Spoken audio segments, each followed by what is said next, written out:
बेटा आज के टॉपिक में हमने इनपुट तो देख लिया, हमने ये भी देख लिया आपकी बुक में इंटीजर मेंशन है, फ्लोट मेंशन है। मैंने आपको स्ट्रिंग का भी बता दिया कि आपने स्ट्रिंग कैसे लेनी है। लाइक बेटा मैं एक वेरिएबल ले रहा हूँ x के नाम से, इसको मैं लूँगा यूज़र से, तो इनपुट एंटर द नंबर। अब मैं यूज़र से कह रहा हूँ एंटर द नंबर, सिंपल। अब मैंने यूज़र से बच्चों का एंटर द नंबर और इसको मैंने आगे कर लिया प्रिंट।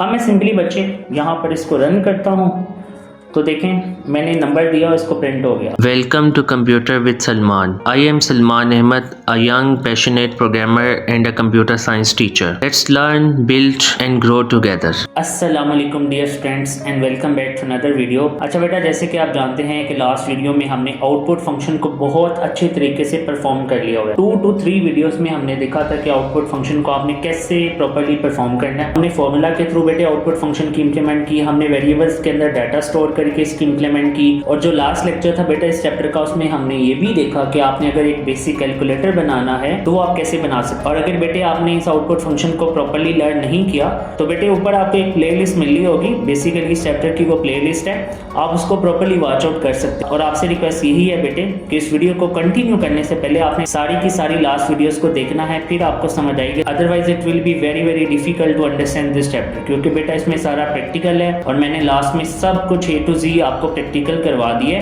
Using output function. और जो बेटा आपको प्रैक्टिकल करवाया गया यूजिंग आउटपुट फंक्शन वो इस तरह आपको ट्रेन किया गया है कि अगर आपको कोई भी प्रोग्राम आता है, चाहे वो बुक से हो या बेटा आउटसाइड बुक को, आप इजीली कर पाएंगे। आज बेटा हमने देखना है कि बेसिकली इनपुट फंक्शन को कैसे परफॉर्म करते हैं। तो बेटा लेट्स सी आपने अब इनपुट फंक्शन को कैसे इंप्लीमेंट करना है। उससे पहले जैसे कि आपको याद होगा, लाइक मैं यहाँ पर एक वेरिएबल ले लेता हूँ नेम का, और इसके अंदर मैं बेटे स्टोर कर लेता हूँ अपना नाम। लेट से मैंने लिख लिया Salman and that is actually Ahmad, और सिंपली बेटा मैं इसको नीचे क्या कर दूंगा, प्रिंट कर दूंगा दैट इज नेम, और इसको हम रन कर लेंगे। यहाँ पर आप देख सकते हैं आपको आउटपुट दिखाई देगी। अच्छा बेटे ये है एक आउटपुट मेथड, इसे आप डायरेक्ट मेथड भी कहते हैं। और कंप्यूटर साइंस में आप कोई भी लैंग्वेज पढ़े, कंप्यूटर साइंस की बात कर रहा हूँ, जब आप वैल्यूज को फिक्स कर देते हैं ना, ये देखें मैंने वैल्यू को फिक्स कर दिया, वेरिएबल के अंदर वैल्यू मैंने फिक्स कर दी हुई है। तो बेटा जब आप वैल्यूज बाय डिफॉल्ट खुद फिक्स कर देते, आप यूजर से नहीं लेते, तो उनको हम कहते हैं, मैं यहाँ पर कमेंट कर रहा हूँ, उनको हम कहते हैं बच्चों हार्ड कोडेड वैल्यूज। ये याद रखना आपने, that is hard coded values,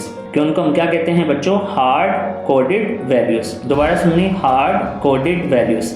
मैं इसको ज़रा ब्राइट भी कर देता हूँ सो ये आपको सही दिखाई दे रहा है। उसको हम बच्चों क्या कहते हैं, हार्ड कोडेड वैल्यूज। तो बेटा ये तो मेथड था कि आपने आउटपुट फंक्शन को परफॉर्म करते हुए कैसे किसी नेम को प्रिंट करना है, उसको वेरिएबल में स्टोर कर, हम ये सारा कुछ बेटे लर्न कर चुके हैं। तो बेटा जो आज का टॉपिक है वो है आपने यूजर से इनपुट कैसे लेनी है। आप इस प्रोग्राम को देखेंगे तो ईच एंड एवरी टाइम में जब इसको रन करूंगा तो एक ही नाम प्रिंट होगा, वो सलमान अहमद। लेकिन मैं चाहता हूँ कि बेटा हर दफा डिफरेंट हो, तो अगेन मैं बेटा एक वेरिएबल ले रहा हूँ नेम के नाम से। अब मुझे इनपुट लेने के लिए क्या लिखना पड़ता है, इनपुट लिखना पड़ता है। आपने यूजर से लेना है, ऑब्वियसली यूजर को कोई मैसेज आना चाहिए ना। सो बेटा मैं यूजर से कहता हूँ enter that is your and that is name, so enter your name.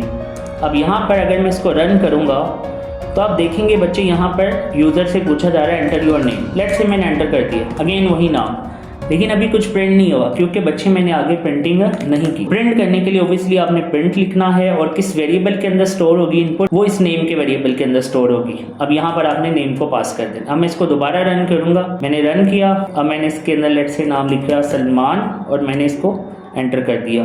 ये देखें आपको सलमान दिखाई दे रहा है। तो बेटे आपने इसमें और उसमें डिफरेंस क्या था, उसमें देखें मैं इसको दोबारा रन करूंगा तो जो इनपुट मैं दूंगा उसके मुताबिक ये मुझे आउटपुट देगा। लास्ट में क्या था, जिसे आप डायरेक्ट मेथड भी कहते हैं, जिसे आप हार्ड कोडेड वैल्यूज भी कहते हैं, उसमें बेटा आपकी वैल्यूज फिक्स होती है, इनमें वैल्यूज आपकी फिक्स नहीं है। इसमें वही रिजल्ट मिलेगा जो आपकी इनपुट होगी उसके मुताबिक। अब लेट्स से मैं बेटा इसको दोबारा रन करता हूँ, मैं इसको देता हूँ अली, तो मैंने इसे एंटर किया तो ये देखें अब मेरे पास क्या आ रहा है, अली। अब मेरे पास कोई फिक्स नाम नहीं आ रहा है क्योंकि हम ये किससे डाटा ले रहे हैं, यूजर से। सो बेटा दैट इज द डिफरेंस कि आपने डायरेक्ट मेथड कैसे यूज करना है और आपने यूजर से वैल्यू बेटा कैसे लेनी है, ये आपको पता होना चाहिए। इसको मैं बेटा थोड़ा सा बेटर भी कर सकता हूँ, इसकी लेबलिंग भी कर सकता हूँ। आपको पता है डाटा लेबल का मतलब क्या होता है।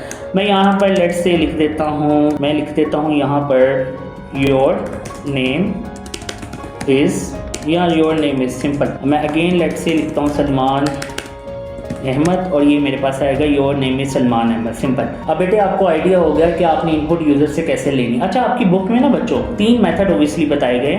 या आप अगर देखें तो हमने डाटा टाइप्स का टॉपिक पढ़ा था, अगर मैं आपको दिखाऊं तो इसमें कुछ मैंने आपको बताया था, इंट, फ्लोट, कैरेक्टर, ये सारा कुछ मैंने आपको बताया था इसके बारे में बेटा आपको मैंने सारा कुछ बताया था। अच्छा, पाइथन में आपको ये डेटा टाइप्स बताने की जरूरत नहीं पड़ती है, लेकिन बेटा कुछ सर्कमस्टांसेस होते हैं जहां पर आपको डाटा टाइप लिखनी पड़ती है, वरना बेटे आपकी कैलकुलेशन में डिस्टर्बेंस हो सकती है। अच्छा बेटे एक बात याद रखिएगा, जैसे कि आपको पता है कि पाइथन एक हाई लेवल लैंग्वेज है। अच्छा बेटा इसको हम स्क्रिप्टेड लैंग्वेज भी कहते हैं। कौन सी लैंग्वेज? स्क्रिप्टेड। अब स्क्रिप्टेड का मतलब क्या है? इसका मतलब ये है कि आप पाइथन की वेरिएबल में कोई भी डाटा स्टोर कर सकते हैं एट द सेम टाइम। का मतलब ये है कि पाइथन के वेरिएबल में, जैसे मैंने एक्स लिया हुआ, इसके अंदर अब मैं कोई भी डाटा स्टोर कर सकता हूँ। अगर आप कोई दूसरी लैंग्वेज सीखेंगे, C++, जावा, तो वहां पर आपको पहले डाटा टाइप डिफाइन करनी पड़ती है। लाइक लेट सपोज अगर मैं C की बात करूं तो यहाँ पर लेट सपोज मैं C का कंपाइलर ओपन कर लेता हूँ, C++ का। सो C++ कंपाइलर मैं आपको ये भी दिखा देता हूँ बेटे।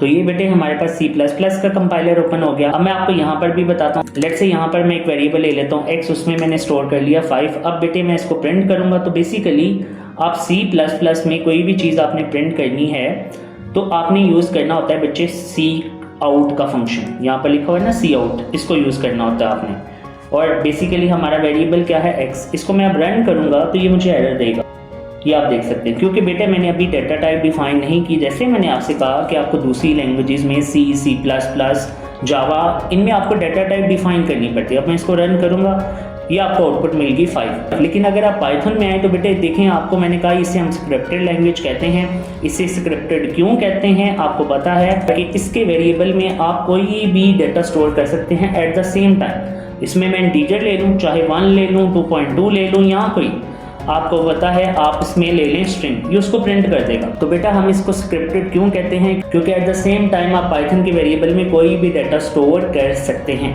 तो बच्चे इसकी आपको ज़रूरत नहीं है, लेकिन आपको एग्जाम में आ सकता है कि आपने, अगर वो आपसे कहता है कि take an integer data type, तो बेटे आपको वहाँ पर इंटीजर लिखना पड़ेगा, सिंपल सी बात है। और आपको बेटा इस चीज़ का बहुत अच्छी तरह पता है कि हमारे यहाँ तो प्रैक्टिकल का ट्रेंड ही नहीं है, हम सारा वाइट बोर्ड पे करवाते रहते हैं, या हमने वो कॉपी पेंसिल पकड़ा होता है और डेट्स इट। तो there are lot of chances कि कोई भी जो चेक कर रहा होगा उसको इस चीज़ का आइडिया नहीं होगा कि आप पाइथन में कोई भी डाटा स्टोर कर सकते। You don't need to specify data types, लेकिन हाँ मैंने कहा कुछ सर्कमस्टांसेस होते हैं, वहाँ पर आपको डिफाइन करनी पड़ती है। लाइक बेटा मैं एक वेरिएबल ले रहा हूँ x के नाम से, इसको मैं लूँगा यूज़र से, तो इनपुट एंटर द नंबर। अब मैं यूज़र से कह रहा हूँ एंटर द नंबर, सिंपल। अब मैंने यूज़र से बच्चों को एंटर द नंबर, और इसको मैंने आगे कर लिया प्रिंट। अब मैं सिंपली बच्चे यहाँ पर इसको रन करता हूँ, तो देखें मैंने नंबर दिया और इसको प्रिंट हो गया। अब मैंने देखें यहाँ पर कोई डाटा टाइप डिफाइन नहीं की, लेकिन मैंने जैसे कहा अगर एग्जाम में आपसे कहते हैं कि आपने डाटा टाइप डिफाइन, मतलब आपने इंटीजर लेनी है, तो it means you have to define the data type. उसको आपने कैसे परफॉर्म करना, आपने इंट लिखना है, आपने ब्रैकेट्स लगानी है, इसके अंदर आ जाएगा इनपुट, फिर 2 ब्रैकेट्स इस तरह की, और इसके अंदर मैंने लिख दिया एंटर द नंबर, सिंपल। ये काम भी बेटा वही करेगा, इसमें कोई डिफरेंस नहीं है। मैं दोबारा यहाँ पर नंबर है बेसिकली, मैसेज को सही कर लूँ, मैं दोबारा बेटा 22 लिखता हूँ, देखें 22 आ गया। अब इससे कोई प्रॉब्लम तो नहीं आया? पहले देखें मैंने डाटा टाइप डिफाइन की थी, नहीं की थी, आंसर मेरे पास सेम आ रहा है। जैसे मैंने कहा कि पाइथन एक स्क्रिप्टेड लैंग्वेज है, इसके अंदर आप डाटा टाइप डिफाइन करें ना करें बेटे कोई फ़र्क नहीं पड़ता, लेकिन कुछ सर्कमस्टांसेस में आपको करनी पड़ती है। इसी तरह बेटा फ्लोट है। अब बेटे मैं इसको रन करता हूँ, तो यहाँ पर मैं इंटीजर की लेट सपोज वैल्यू दे देता हूँ, लेकिन आपको पता है डाटा टाइप फ्लोट है, और फ्लोट में आता है पॉइंट वाली वैल्यू। देखें इसने 0.0 खुद से लगा दी, क्योंकि एक फ्लोट डाटा टाइप है। दोबारा रन करते हैं इसको, लेट्स से इसके अंदर मैं देता हूँ 33.3, अब आपको दिखाई देगा 33.3। अच्छा चलिए एक और टेस्ट भी कर लेते हैं। लेट्स से मैं यहाँ पर इंटीजर डाटा टाइप देता हूँ, और इसको मैं दे देता हूँ फ्लोटिंग नंबर 22.2। अब यहाँ पर देखें आपको एरर दिखाई दे रहा है, क्योंकि बेसिकली बच्चे आपने यहाँ पर डाटा टाइप स्पेसिफाई कर दी इंटीजर की, अब आप उसके अंदर फ्लोट डाटा टाइप स्टोर नहीं कर सकते। लेकिन बेटा फ्लोट के दौरान इसने एरर क्यों नहीं दिया, जैसे आप यहाँ पर देख सकते हैं, तो मैं आपको दोबारा दिखाऊं, क्योंकि यहाँ पर जब हम लिखते हैं ना फ्लोट, कोई भी इंटीजर नंबर देता हूँ, तो ये बेटा बाय डिफॉल्ट 0 ऐड कर देता है। तो बेटे अब मैं इसको रन करता हूँ सिंपली, तो ये बाय डिफॉल्ट अगर मैं लेट्स सपोज यहाँ पर 22 लिखूंगा, ये बस 0 ऐड कर देगा, उसका ये एरर नहीं देता। इसी तरह बेटे आप स्ट्रिंग ले सकते हैं। अब आपको पता है स्ट्रिंग लेने के लिए आपने लिखना है str, और यहाँ पर लेट्स से स्ट्रिंग में कोई भी आ सकता है, आप स्ट्रिंग में कुछ भी स्टोर कर सकते हैं। मैंने कहा था स्ट्रिंग वो डाटा टाइप होती है जिसमें आप कुछ भी स्टोर कर सकते हैं। इसमें आप ये भी ले सकते हैं, मतलब इंटीजर, फ्लोट, कैरेक्टर। लेकिन बेटे आपको ये भी मैं बताऊंगा कि अगर स्ट्रिंग सब डाटा स्टोर कर लेती है तो इंटीजर, फ्लोट, कैरेक्टर्स की जरूरत क्यों पड़ी। तो बच्चे ये तो आपको आइडिया होगा कि आप स्ट्रिंग कैसे लेते हैं, इनपुट यूजर से कैसे लेते हैं, आपको फ्लोट का पता चल गया, आपको करेक्टर का पता चल गया। तो बच्चे ये आपका सारा इनपुट ऑपरेशन कंप्लीट हो चुका होगा। ये सारा का सारा आपको ये भी पता चल गया कि आपने बेसिकली ये इनपुट ऑपरेशन है, आपने इंटीजर कैसे लेनी है, आपने फ्लोट कैसे लेना है। अच्छा बच्चों, फर्दर मूव करने से पहले आपसे छोटी सी रिक्वेस्ट है, इस वीडियो को लाइक करें, शेयर करें और इस चैनल को सब्सक्राइब करें। अब बेटे मैं आपको ये भी बता देता हूँ कि बेसिकली जब स्ट्रिंग में सब कुछ स्टोर हो जाता है तो आपने इंटीजर या फ्लोट का क्यों लेना है। बेसिकली बच्चे आपको पता है जब सॉफ्टवेयर बनाते हैं ऑब्वियसली उसने कोई ना कोई मेमोरी तो कैप्चर करनी है ना, जब वो किसी भी डिवाइस में इंस्टॉल होगा। तो आपने इस चीज़ का ख्याल रखना होता है बच्चे, क्योंकि स्ट्रिंग लेता है 8 बाइट्स ऑफ मेमोरी। कितने bytes of memory? 8 byte. Integer float लेता है 4 या 2, लेकिन नॉर्मली आजकल 4 बाइट्स ही लेता है। तो अगर मुझे बेटा कोई नंबर चाहिए तो व्हाई टू टेक स्ट्रिंग, वो ज़्यादा बाइट्स मेमोरी लेगा, ज़्यादा मेमोरी कैप्चर होती है, वो ज़्यादा मेमोरी कैप्चर करेगा, और जितनी ज़्यादा मेमोरी कैप्चर होती है आपकी प्रोसेसिंग स्पीड उतनी ज़्यादा स्लो हो जाती है। तो बेसिकली बच्चे आप कभी यूनिवर्सिटी में जाएंगे so you will read a subject from the name of DSA, data structure and algorithms. उसमें आप ये सब कुछ लर्न करेंगे कि बेसिकली आपने कौन सी डेटा टाइप कब यूज़ करनी है, जैसे मैंने आपको अभी थोड़ा सा बता दिया। इसके बारे में मजीद कन्फ्यूजन हुई तो आप कमेंट कर सकते हैं, मैं आपको मजीद एक्सप्लेन कर दूंगा। बेटा आज के टॉपिक में हमने इनपुट तो देख लिया, हमने ये भी देख लिया आपकी बुक में इंटीजर मेंशन है, फ्लोट मेंशन है, मैंने आपको स्ट्रिंग का भी बता दिया कि आपने स्ट्रिंग कैसे लेनी है। सो बेटा अब ये जो आपने इनपुट की अगर कोई डेफिनेशन करनी है तो इसको आप मार्क कर लें, इसको बस आप मार्क कर लें यहाँ से, द इनपुट से लेकर प्रेस एंटर तक, सिंपल। और उसके बाद कोई भी एग्जांपल दे दीजिएगा। सो बेटा that was our today topic. अल्लाह हाफिज।